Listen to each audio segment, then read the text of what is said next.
Hola nuevamente a todos. El día de hoy vamos a ver un tema más de biología de microorganismos. En este caso vamos a ver el tema de microbiota e interacciones microbianas.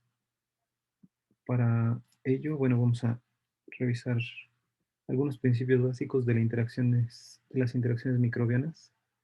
Em, en principio, habría que entender o partir del concepto de simbiosis, entendiéndolo como una asociación entre organismos de diferentes especies, o por lo menos de dos o más especies, em, que en su semántica, pues significa eso, ¿no? El vivir juntos o el compartir espacio y un hábitat determinado en temporalidad, ¿no?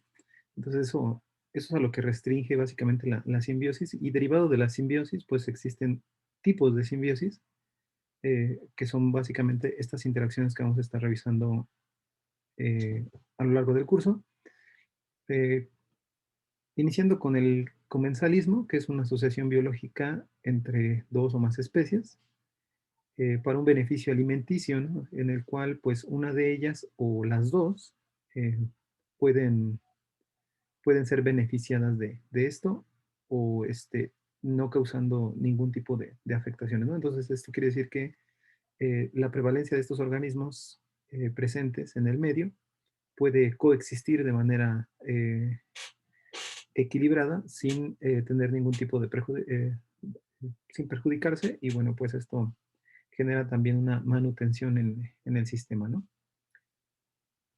El siguiente es el de mutualismo, que tiene que ver con un conjunto de asociaciones basadas en el régimen de mutualidad o de conjunto. En, Normalmente esto es asociado a dos o más organismos de una especies diferentes que suponen beneficios para ambos, ¿no? Entonces, el mutualismo va a buscar siempre un beneficio por la prevalencia de ellos, ¿no? Entonces, hay varios ejemplos en cuanto a microorganismos. Veremos a lo largo de la presentación algunos ejemplos, pero me gustaría hacer una similitud como lo que sucede en el ambiente, eh, en asociación con diferentes organismos, ¿no? Multicelulares, llamémoslos así, como en el caso de la anémona que protege al pez, al pez payaso, ¿no? De otros animales, y que pues a su vez también atrae a pequeños microorganismos de los cuales pues esta anémona se puede alimentar, y bueno, pues es una simbiosis mutualista que funciona bastante bien para que los dos coexistan en este ambiente, ¿no? El siguiente sería este de parasitismo, que deriva justamente de los parásitos. Y bueno, pues se produce cuando un individuo vive a expensas del otro, y normalmente siempre es perjudicial. El parásito como tal va a buscar siempre la manutención del hospedero, ¿no? Esto por la evidente razón de también es una coexistencia. Entonces el parásito no puede vivir sin un hospedero, entonces esta relación también va a tener que prevalecer de esa naturaleza, ¿no? Sin embargo, bueno, pues parasitismo, hablamos a este sistema de vida de los parásitos como tal, y bueno, pues esa es la parte perjudicial de ello, ¿no? El siguiente asociación, podríamos llamarlo de esta manera, sería el de foresia. La foresia es pues un vínculo temporal, una asociación temporal de un organismo eh, que va a ser transportado mecánicamente por alguna especie. Entonces, a quien transporta a los microorganismos se le conoce como forente. Y este forente no necesariamente tiene que ser perjudicado, sino que simplemente sirve como un vehículo, un transportador, ¿no? De estos microorganismos, y van a ser los microorganismos en donde se depositen quienes iban a poder generar algún tipo de simbiosis con el hospedero o con algún otro organismo que pudieran afectar, ¿no? Y por último, el de mensalismo, que es una interacción biológica que se produce cuando un organismo se ve perjudicado en relación a la presencia simplemente del otro. Y bueno, pues esta presencia del microorganismo no necesariamente le resulta alguna afectación, sino que simplemente es una prevalencia que como daño colateral le resulta neutra, ¿no? Entonces, el amensalismo, un ejemplo de ellos podría ser el del penicillium y las bacterias. La sola presencia de este hongo en los caldos de cultivo limita el crecimiento de las bacterias, y bueno, pues eso permite el establecimiento de Penicillium, ¿no? Sin verse perjudicado por la presencia de las bacterias, pero las bacterias sí se van a ver restringidas en su crecimiento dependiendo del tamaño o de las colonias presentes de Penicillium, ¿no? Bueno, iremos viendo más adelante algunos otros ejemplos. Y bueno, para continuar con esto, habría que recordar algunos tópicos que se venían manejando con anterioridad. Antes se le conocía a la microbiota como flora intestinal o microflora. Esto, bueno, pues derivado de los estudios previos en los cuales se pensaba que algunos microorganismos pues pertenecían a este grupo de plantas bueno, derivado de esto se le dio una asociación ahí un tanto irregular para designar a estos microorganismos que también están presentes en nosotros, ¿no? Pero bueno, ahora en la actualidad pues se maneja el término de microbiota como estos microorganismos que prevalecen o que están presentes en nosotros.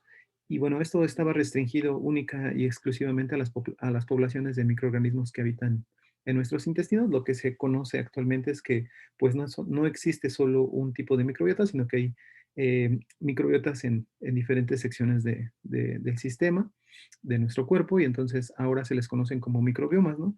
Y estos pues van a ser los microorganismos residentes en el cuerpo, ¿no? Puede ser en la piel, en la cavidad oral, en la vagina, sistema gastrointestinal, sistema respiratorio, etcétera. Y bueno, pues se calcula que tan solo el intestino, bueno, pues tiene presencia, ¿no? De más de 10 millones de microorganismos, ¿no? En el cuerpo humano existe una gran población de microorganismos, principalmente de bacterias, que se concentran en la piel, en las membranas de las mucosas, que recubren en todo el epitelio de la boca, en el intestino, en el aparato excretor, en el reproductor, ¿no? Se han descrito más de 1000 especies de bacterias prevalentes en nosotros, 3 millones de genes asociados a ellos. Tenemos integrados genes microbianos como parte de nuestro sistema en esta coevolución que hemos tenido con ellos. Más de 150 veces que en el genoma humano inclusive, y la microbiota intestinal puede llegar a pesar hasta 2 kilos por solo la presencia de estas células, ¿no? Entonces, bueno, pues la diversificación que tenemos en los diferentes sistemas, hay una gran representatividad de los diferentes grupos, ¿no? En el caso de los virus, por bacteriófagos y algunos virus eucariontes asociados a los diferentes tipos celulares. En el caso de las bacterias como Actinobacter, bacterioides, Corynebacterium, los Firmicutes, fusobacterias, proteobacterias, ¿no? Etcétera. En algunos casos, la prevalencia de hongos en los diferentes sistemas, como Aspergillus, Cándida, Cladosporium, Malassezia, entre otros, ¿no? Y bueno, en este sentido, dentro de, eh, de los principios de colonización o de la adquisición de la primera microbiota, cabe destacar que pues dentro del útero materno, hasta el momento hay una gran discusión entre si existe o no prevalencia de microorganismos. Lo que se ha estudiado y hasta el momento lo que conocemos es que no se tiene una gran certeza de microorganismos antes del nacimiento. Entonces, dentro del útero materno, pues normalmente se desarrolla en un ambiente estéril y no están expuestos a los microorganismos. Va a ser a través del canal de parto y a la exposición del alumbramiento cuando nosotros adquirimos nuestra primera microbiota.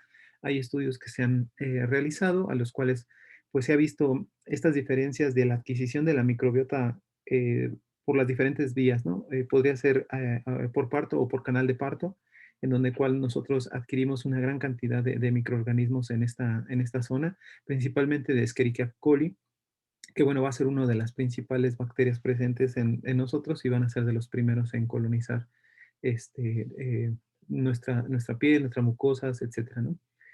Se ha visto que, por ejemplo, también las personas que nacen por cesárea, pues tardan un poco más en adquirir esta microbiota.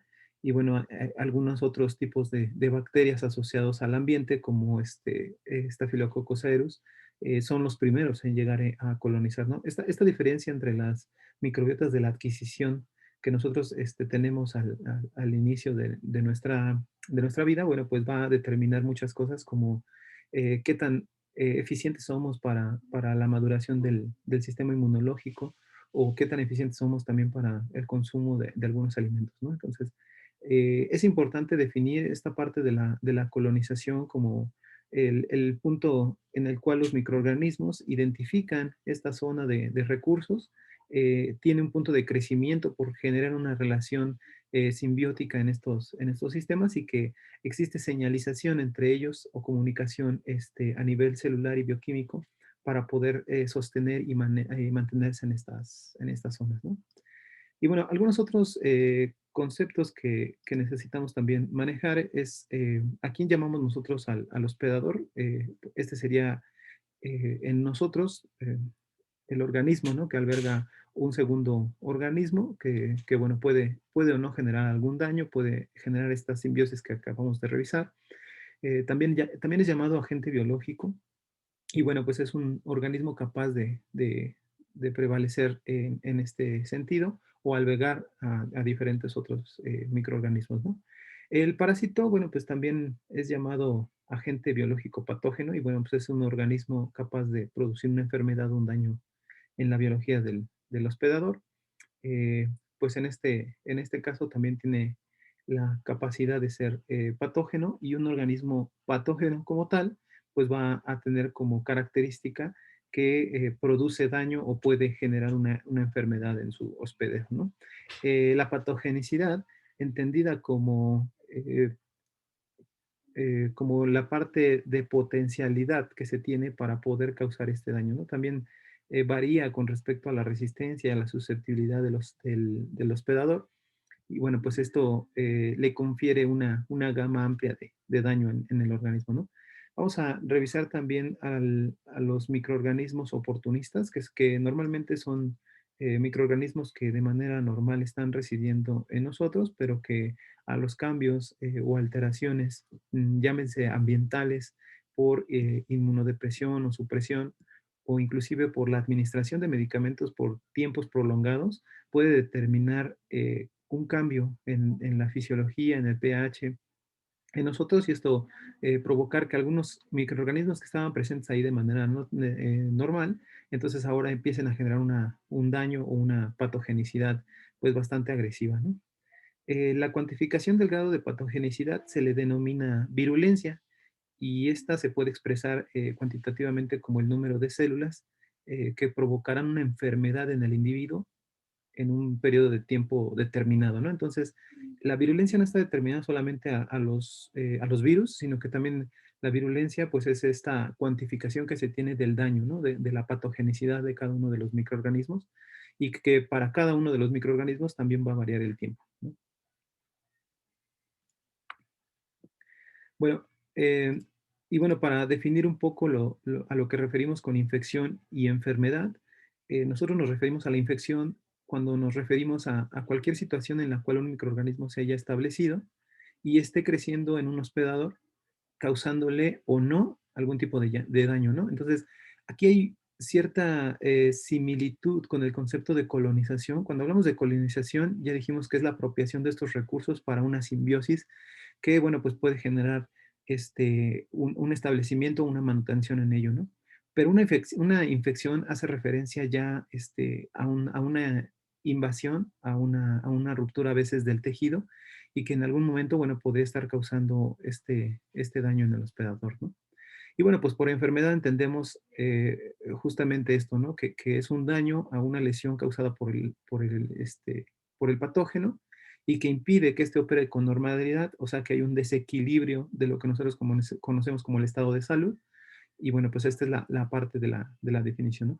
En la microbiota normal rara vez provoca enfermedades, sin embargo, bueno, pues puede ocurrir que en pacientes comprometidos esto eh, podría estar alterando con una mayor significancia. El caso es en personas con cáncer o con síndrome de inmunodeficiencia adquirida, en las cuales algunos microorganismos oportunistas, por ejemplo, en el caso de las personas con SIDA, em, levaduras que residen de manera natural en el cuerpo, como cándida, entonces ahora se comporten de manera diferente, que sean microorganismos oportunistas y que empiecen a generar un daño en las personas, ¿no? Ok, entonces, algunos géneros de microorganismos representativos de la microbiota normal, pues residen principalmente en la piel, en la boca, en el sistema respiratorio, en el sistema gastrointestinal y en el sistema urogenital, ¿no? Entonces, hay alguna representatividad de estos grupos o de los diferentes grupos. Vamos a señalar algunos con una mayor prevalencia, pero existen algunos factores de restricción a los cuales podríamos estar atendiendo nosotros.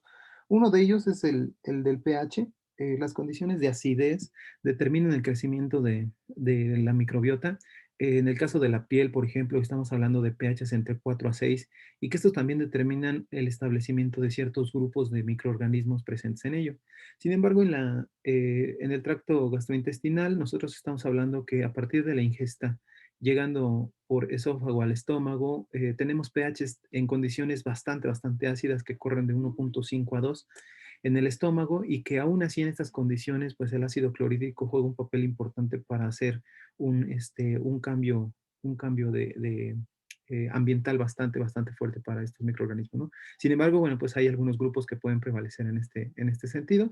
Y aquí vamos a determinar a dos secciones importantes, que es la del intestino delgado y el intestino grueso, en el cual, bueno, nosotros podemos identificar debajo del duodeno, el yeyuno y el ilion, en el caso del intestino delgado, que van en pHs de 4 a 5, en el cual, bueno, pues las principales funciones en este sentido, pues son eh, continuar con la digestión previa, ¿no? La absorción de monosacáridos, de aminoácidos, de ácidos grasos, de agua, etcétera.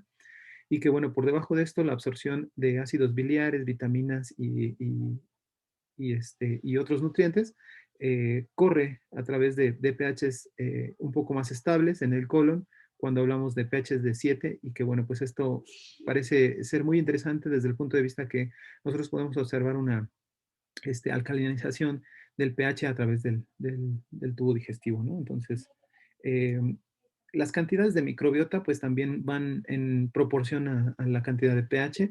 Nosotros normalmente cuantificamos en unidades formadoras de colonia a los microorganismos presentes en ello. Entonces, cuando hablamos del estómago, pues sí existen algunos microorganismos de los grupos de lactobacilos, estreptococos, estafilococos, algunas enterobacterias y algunas levaduras. Estos mismos grupos se mantienen ya en el duodeno y en el yeyuno en condiciones de 10 a la 2 o de 10 a la 5 unidades formadoras de colonias sobre mililitro. Bajando un poco ya al intestino grueso, vemos que la cantidad empieza a crecer, obviamente también por las condiciones de pH, y aquí se suman algunos otros grupos como bifidobacterias, bacterioides, algunos lactobacilos presentes ahí, estreptococos, enterobacterias, estafilococos y clostridium van a estar presentes en esta zona. Pero la cantidad más fuerte o más importante que podemos reconocer va a ser en el colon, de 10 a la 12 unidades formadoras de colonia en toda esta zona, y bueno, pues esta va a ser una de las zonas más importantes para la manutención de estos microorganismos, ¿no? Y bueno, ¿cuál es la importancia de la microbiota presente, ¿no? Pues uno de los principales grupos es que ayuda al cuerpo a digerir ciertos alimentos por la producción de vitaminas como B y como K. En este sentido, la vitamina 2 o la conocida como riboflavina es una de las piezas clave en la transformación de los alimentos en energía, ya que favorece la absorción de las proteínas, de los ácidos grasos y de los carbohidratos, ¿no? Entonces, existe como ustedes reconocerán, un complejo bastante grande de los diferentes, del complejo de vitamina B. Pero bueno, hablando de algunos en específico, creo que de los papeles más importantes que podríamos nosotros destacar, pues sería justamente que apoyan en la absorción de los alimentos, ¿no? Algunos como la vitamina K, que usted ya lo conoce, participa activamente en los factores de coagulación y que, bueno, esto también aporta bastante al sistema. Mantiene la integridad de las mucosas intestinales, desempeña un papel importantísimo en la maduración del sistema inmunológico, en el reconocimiento del sistema inmunológico, mantener activo el sistema inmunológico va a ser importantísimo, regula las funciones digestivas, toda vez que, bueno, pues esto hace más eficiente al sistema, ¿no? Y bueno, ya habíamos destacado esta parte, ¿no? De los diferentes grupos que se encuentran a lo largo del pH. simplemente para hacer mención de que en condiciones normales ya se tienen perfiles cuantificados de los grupos de microbiota. Se puede hacer un perfil para la cuantificación de microbiota en estudio de laboratorio y bueno, pues así conocer si las condiciones de microbiotas están manteniéndose de manera estable, ¿no? Otras de las funciones que también podemos nosotros reconocer en el sistema, pues van a ser estos procesos, ¿no? Ya habíamos hablado de la vitamina B y de la vitamina K. Se ha estudiado que hay prevalencia de tiamina, de riboflavina y de piridoxina, de vitamina B12. Entonces, bueno, muchos de estos subproductos de las vitaminas pues aportan bastante al sistema para su manutención. Existe producción de gas en la presencia de la microbiota intestinal normal, producción de metano, de CO2, de algunos hidrógenos. La producción de malos olores también se debe a la cantidad de microbiota. Está muy estudiado que la presencia de alguna microbiota tiene un comportamiento en la segregación de sulfuro de hidrógeno o también llamado ácido sulfídrico. eh, Amoníaco, algunas aminas y indioles, por ejemplo, esto es producido por la degradación de los aminoácidos, como en el caso del triptofano, que también juega un papel importante mucho de la microbiota en la generación de triptofano, y que los derivados de esto pues son el escatol y, bueno, el ácido butírico, ¿no? La producción de ácidos orgánicos como el ácido acético, el propionírico y el biotírico, pues también están presentes en este sentido. Hay reacciones glicosidades por parte de la producción de algunas enzimas, ¿no? Como la beta-glucuronidasa, la beta-galactosidasa, la beta-glucosidasa, alfa-glucosidasa y alfa-galactosidasa, que bueno, fungen papeles importantísimos en la degradación de algunos lácteos, de algunos disacáridos para la absorción de los diferentes compuestos glucosídicos. El metabolismo esteroideo, ¿no? También participan activamente al sistema endocrinológico en estos precursores o derivados de ellos también en la señalización. Esteroides esterificados, desoxihilatos, por ejemplo, o oxidados y reducidos. Y bueno, vamos a ver más adelante algunos compuestos que también actúan a este nivel endocrinológico, ¿no? Y bueno, pasando a otro nivel de microbiota, en este sentido, por ejemplo, un ser humano adulto tiene aproximadamente 2 metros cúbicos de superficie de piel que pueden variar enormemente en cuanto a la composición química y humedad, dependiendo de la persona, ¿no? En la piel se asocia directa o indirectamente con las glándulas apócrinas, sudoríparas, las llamadas glándulas sudoríparas. Va a ser en esta zona de humedad la zona en donde reside la mayor cantidad de microbiota, dado que en la superficie, ya en el epitelio, en la epidermis, es difícil la manutención por la alcalinidad, por la salinidad, por la constante exposición a la radiación. Pero bueno, van a ser en la piel, que está principalmente asociado a las glándulas apocrinas, donde va a haber la mayor cantidad de microbiota, ¿no? Se pueden encontrar en total alrededor de más de 180 especies diferentes de bacterias y diversas especies de hongos, que va a ser aquí una de las situaciones más importantes. Presencia de actinobacterias, ¿no? En un 51% de firmicutes. Estas gran positivas van a tener el mayor complejo de presencia o de prevalencia en esta diversificación de la microbiota, ¿no? Algunos otros grupos como bacterioides o proteobacterias van a estar en menor medida, eh, y al igual que mucho de la diversificación de hongos. Y bueno, pues también dependiendo de la cantidad de glándulas sebáceas o de la cantidad em, de humedad presente en ellos, de los principales grupos que van a estar encontrándose aquí van a ser Acinetobacter, Corynebacterios, Enterobacterias, ¿no? Klebsiella, Malassezia, que van a ser algunos grupos importantes de hongos que justamente derivado de algunas condiciones eh, que no son normales o que están teniendo algunas alteraciones a nivel de la piel, bueno, pueden desencadenar en algunas enfermedades, ¿no? Propinobacterium acnes, ¿no? Que normalmente por ejemplo, estas glándulas apócrinas, si ustedes recuerdan, antes de la pubertad están suprimidas o bajamente no han madurado para poder tener una gran segregación de humedad. Y en ese mismo sentido, pues eso explica también la cantidad de cambios hormonales en la pubertad sobre la maduración de estas glándulas y la prevalencia de microorganismos en estas zonas, ¿no? Este es el famoso cambio también en estas edades en las cuales, bueno, pues si no se tiene una higiene constante, normalmente la asociación de malos olores con la pubertad también es a causa justamente de la prevalencia de muchos de estos microorganismos, ¿no?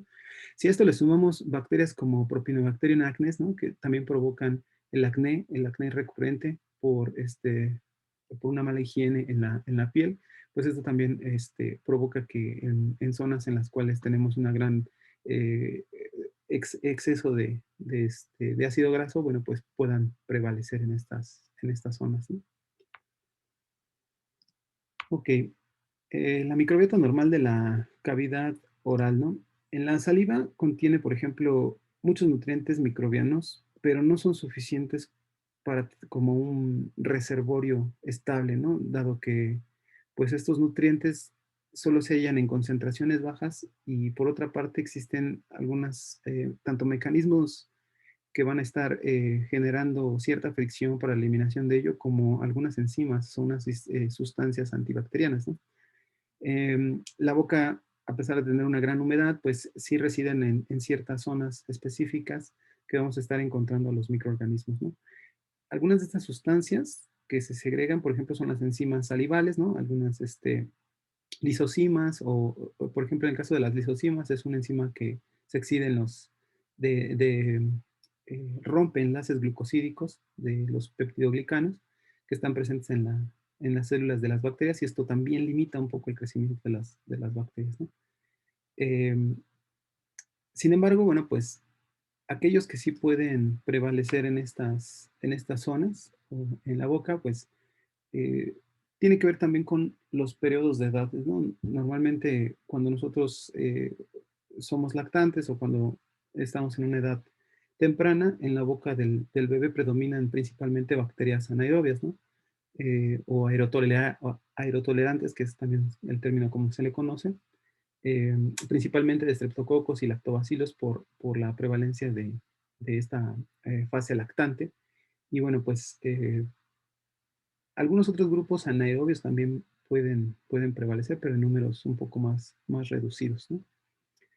Eh, una de las curiosidades en este sentido van a ser aquellos que forman una biopelícula, porque esta está asociada principalmente a la zona gingival, ¿no? En donde residen y pueden alojarse muchos de los microorganismos, específicamente o especialmente los del género de Streptococcus. Sin embargo, bueno, pues estos estreptococos fungen un papel importante en la degradación de la fructosa o de las glucosas, como parte también de los mecanismos de acción, toda vez que nosotros tenemos ingesta de alimentos, existen en los recovecos, en las grietas, en las oquedades de los dientes, pues un almacenamiento ahí de alimentos en los cuales, bueno, pues puede ser aprovechado por estos estreptococos, ¿no? El estreptococo principalmente segrega una enzima que se llama dextrazucarasa, que su función principal es mantener algunas líneas de dextrano, o sea, cadenas de glucosa cortas, y fructosa, ¿no? Y esta se va a alimentar principalmente de la fructosa. Este es un grave problema dado que muchos alimentos actualmente son elaborados con fructosa y bueno, pues el consumo desmedido de algunos productos de manufactura rápida o estos food fast de comida rápida, bueno, pues puede provocar algunos problemas como es el crecimiento de los estreptococos. Hay grupos de estreptococos específicos que pueden provocar daño a nivel de los dientes. Recordemos que pues los dientes están compuestos en cierta medida de esmalte, de dentina, ¿no? Que tienen un surco gingival, que tienen una pulpa, y bueno, esto está asociado a la encía, ¿no? Tenemos el hueso alveolar, la membrana periodontal y por debajo de esto pues, la médula, ¿no? Em, Estos estreptococos pueden principalmente residir en estos surcos gingivales y derivado del exceso de crecimiento de ellos, específicamente en los grupos de estreptococos sanguíneos, el sobrius y mutans, pueden provocar caries, ¿no? ¿Por qué? Porque el exceso de estas enzimas empieza a deteriorar el esmalte y posteriormente la dentina. Entonces esto provoca justamente las caries en esto, ¿no? Em, Derivado de ello también pueden existir otras enfermedades como la gingivitis, ¿no? En las zonas gingivales. Y bueno, que esto puede desenfocar en enfermedades periodontales y finalmente provocar una destrucción del hueso o de los tejidos. En este sentido, pues algunos metágenos o aerobios estrictos también pueden estarse em, alojando en esta zona, ¿no? Algunos como Metanobacterium, que son algunos tipos de arqueas que provocan justamente la segregación de grandes cantidades de metano. Esto puede provocar también el mal aliento en las personas, ¿no? Y bueno, pues aquí simplemente les nombro algunos de los grupos de la microbiota normal de las personas. Nótese que existen también algunos hongos, ¿no? Como Geotrichum o como Cándida, y que la prevalencia de estos hongos está limitada por el crecimiento de otras bacterias, como son los lactobacillus, los Fusobacterium, principalmente estos dos que van a limitar el crecimiento de estos hongos, ¿no? Ya vimos que algunas alteraciones como la inmunosupresión o la inmunodeficiencia pueden provocar que estos hongos tengan una mayor prevalencia en este sistema y desencadenen una patogenia. Muy bien. En cuanto al tracto respiratorio superior, bueno, pues normalmente todo el tiempo estamos expuestos, ¿no? A diferentes microorganismos por la inhalación. Los microorganismos residentes más habituales son los estafilococos, los estreptococos, los bacilios difterioides, los cocos gram negativos. La respiración a través de la nasofaringe, la cavidad bucal, la laringe y la faringe mantiene al sistema innato adaptativo muy activo a través de los IgA. Esto es, pues justamente por la exposición que se tiene en las vellosidades, la exposición al polvo, ¿no? Inclusive, hurgarse la nariz también provoca que haya contacto de los diferentes microorganismos con el epitelio y bueno, esto mantenga a los satélites, al sistema inmunológico alerta todo el tiempo, ayuda también a la maduración en una edad temprana. A veces parecería entonces ser que no, en una edad temprana no es tan malo horadarse la nariz, ¿no?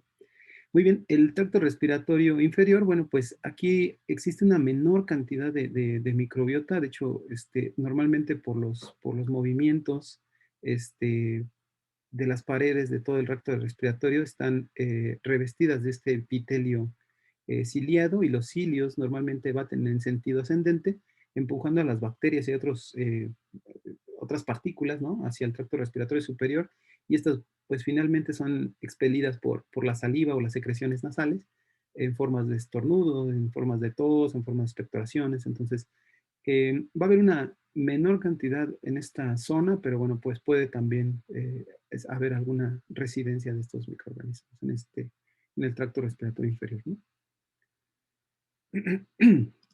Ok, en el caso del tracto urogenital, pues vamos a encontrar que la vejiga suele ser estéril, pero las células epiteliales que revisten a la uretra son colonizadas por estos bacilos y estos cocos gram negativos, principalmente aerobios facultativos. La uretra son colonizadas por bacilos y por cocos gram negativos, principalmente Escherichia coli y Proteus miriabilis en el caso de los hombres. Pero en el caso de las mujeres va a haber un cambio significativo, dado que existen dos periodos importantes en este sentido, ¿no? Antes de la pubertad y después de la menopausia, los pHs están pues acidificados, hay un pH mayor, hay prevalencia de estafilococos, de streptococos, difteroides, Escherichia coli. Pero en la etapa adulta, una mujer tiene una gran cantidad de glucógeno segregado en estas zonas, es débilmente ácida y existen dos grandes grupos de microorganismos presentes, los lactobacilos acidófilos y las levaduras que van a utilizar estos glucógenos para mantener esta zona de pH regular. Algunos factores que pueden intervenir en un desequilibrio en ese sentido, pues van a ser los CTS, ¿no? Los ciclos menstruales y la menopausia, que toda vez que intervienen en el periodo de vida de la mujer, bueno, pues esto va a ser afectado en este sentido. Y bueno, pues otro tipo de alteraciones, pues van a ser la presencia por periodos prolongados de antibióticos, toda vez que pasa el periodo de vida en las personas, también la edad juega un papel importante en la prevalencia de microorganismos. Cuando existe pérdida importante de los microorganismos por la presencia de antibióticos o por algunas otras condiciones, inclusive por síndromes metabólicos, se les conoce como disbiosis, ¿no? Esta pérdida de microbiota va a ser conocida como disbiosis y bueno, parte justamente de estas complicaciones que llegan a tener. Actualmente lo que se busca es resarcir nuevamente estos tipos de pérdida a partir de los probióticos o de los cultivos de bacterias benéficas conocidas como probióticos y que sumado a esto, no solamente se tienen que suministrar los probióticos, sino que ahora también los llamados prebióticos que van a ser estos alimentos que van a ayudar a la manutención y a que estos microorganismos lleguen por debajo del estómago, que lleguen hasta las zonas del intestino grueso. Y bueno, para que lleguen a todo ello, se necesitan grandes cantidades de alimentación en fibras, principalmente vegetales, frutas y verduras, principalmente son los que te pueden estar ayudando. Actualmente existe algo que se conocen como los simbióticos, que van a ser algunos polímeros que principalmente buscan encapsular a los probióticos para hacerlos llegar hasta el intestino, ¿no? Entonces, pues principalmente son estas funciones a lo que nos referimos con los probióticos y los prebióticos, ¿no? Y bueno, pues algo importante que tenemos que identificar, pues es esta parte de la patogénesis, ¿no? O cómo es que llega la invasibilidad de los microorganismos desde su exposición hasta el daño tisular, ¿no? Entonces, cuando nosotros hablamos de que existe cierto tipo de adherencia, ¿no? Adherencia, este es uno de los. El primer paso va a ser la exposición, pero el segundo paso va a ser la adherencia, ¿no? Y que la adherencia tiene que ver con específicamente cuáles son los mecanismos que constituyen al microorganismo para poder ser eficaz en la infección, ¿no? Tanto en la colonización como en la infección. Y bueno, pues estos pueden ser tan específicos como en el caso de Neisseria gonorrea. Este patógeno, por ejemplo, tiene una proteína de superficie denominada OPA, ¿no? Que viene del inglés de Opacity Association Protein, y que esta se une específicamente a las proteínas del hospedador, ¿no? Específicamente a las CD66, que es una proteína que se halla en la superficie de todas las células epiteliales, pero específicamente de los humanos, ¿no? Entonces, Neisseria gonorrea solo va a infectar a los humanos en esta adherencia específica, y que una vez que existe la adherencia hacia el epitelio, la invasión hacia el epitelio, pues torna que algunos microorganismos pues utilicen ciertas toxinas para la destrucción en esta zona, ¿no? Pueden producir exotoxinas o tener endotoxinas, ¿no? Que van a tener un daño específico sobre las células, ¿no?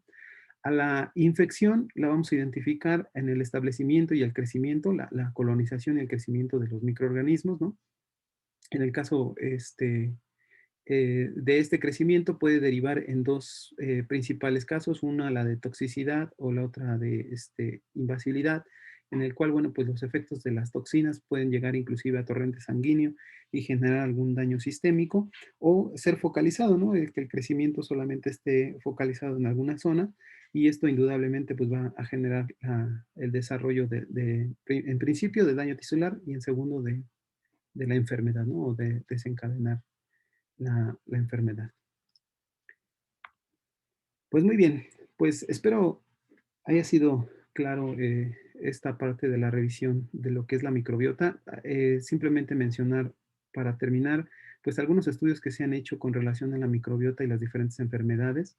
La microbiota y la obesidad, por ejemplo, lo que se ha visto es que existe alguna inhibición en los genes de OP en algunos ratones, de los cuales se demostró que la presencia de microbiota también es un factor que propicia la obesidad.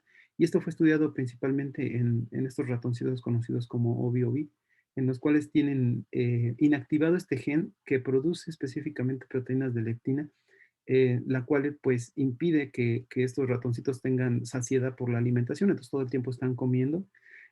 Hubo dos grupos principalmente de experimentación, en el cual algunos se les exponía a Bacteroides y Firmicutes y otros estaban libres de esta microbiota.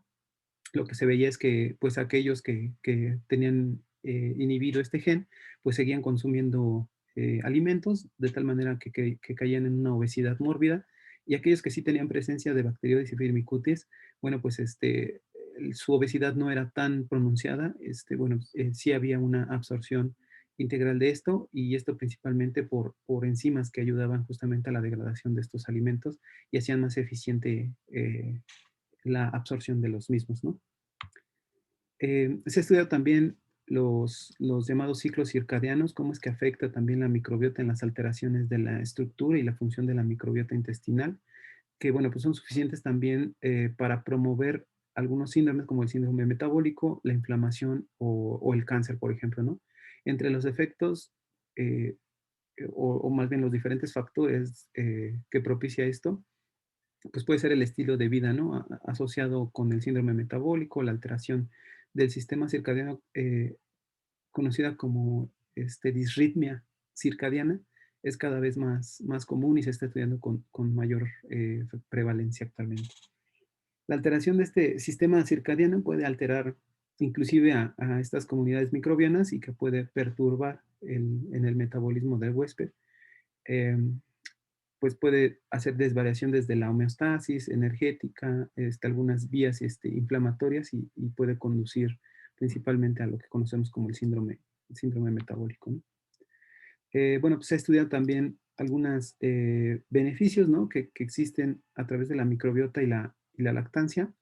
eh, Hay un creciente cuerpo de evidencias que respalda la lactancia materna como un factor que mejora la salud en las mujeres, inclusive después del embarazo, ¿no? Ya que estas pueden ayudarle a regresar a un perfil metabólico normal y a perder peso que ganó durante el embarazo, ¿no? Entre otros beneficios, pues puede mejorar justamente la salud de los infantes. Se ha demostrado que existen estos oligosacáridos de la leche materna, que ya se habían descrito inclusive desde 1930, pero que son segregadas y sintetizadas por las glándulas mamarias y que permiten la adherencia de microorganismos patógenos y que prevalecen, ayudan a la residencia de muchos otros benéficos, ¿no? Entonces, pues es bastante interesante que ahora esto perfile para poder recomendar la lactancia por encima del año, no solamente los 6 meses como se acostumbra o normalmente se acostumbra tener en esta relación de lactancia, por lo menos en México, ¿no? Y bueno, algunos otros efectos a nivel endocrinológico que pudieran estarse estableciendo, pues normalmente existe una variedad de factores en el huésped, como es la dieta, el ejercicio, el estado de ánimo, que condicionan justamente la segregación de diferentes tipos de hormonas. El estado de salud en general, el estrés y el género son situaciones que condicionan diferentes tipos de factores, inclusive a nivel emocional, ¿no? La dieta, el ejercicio, el estado de salud principalmente generan alguna prevalencia de norepinefrina, de epinefrinas, de dopaminas, estradiol, progesterona, principalmente que te generan este sentimiento de éxtasis, de saciedad, de alegría, y que bueno, pues esto ha tenido repercusiones en el crecimiento bacteriano, en el crecimiento de algunas biopelículas, y que bueno, esto ayuda principalmente a mantener diferentes condiciones, ¿no? Lo que se ha estudiado es que estas segregaciones repercuten directamente en algunas vías endocrinológicas, como son en las alteraciones de feromonas a nivel de CHCs y de CIBA, que en este sentido, pues inclusive podrían estar repercutiendo a nivel de con quienes te relacionas de manera parental, en el reconocimiento del apareamiento, hablando en términos de relaciones, ¿no? Con las demás personas. En cuanto al género, ¿no?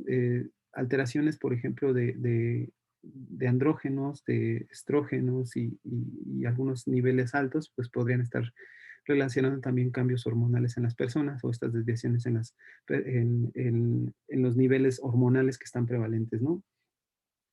Existen otros que podrían estar repercutiendo inclusive en la ansiedad o en el estrés, ¿no?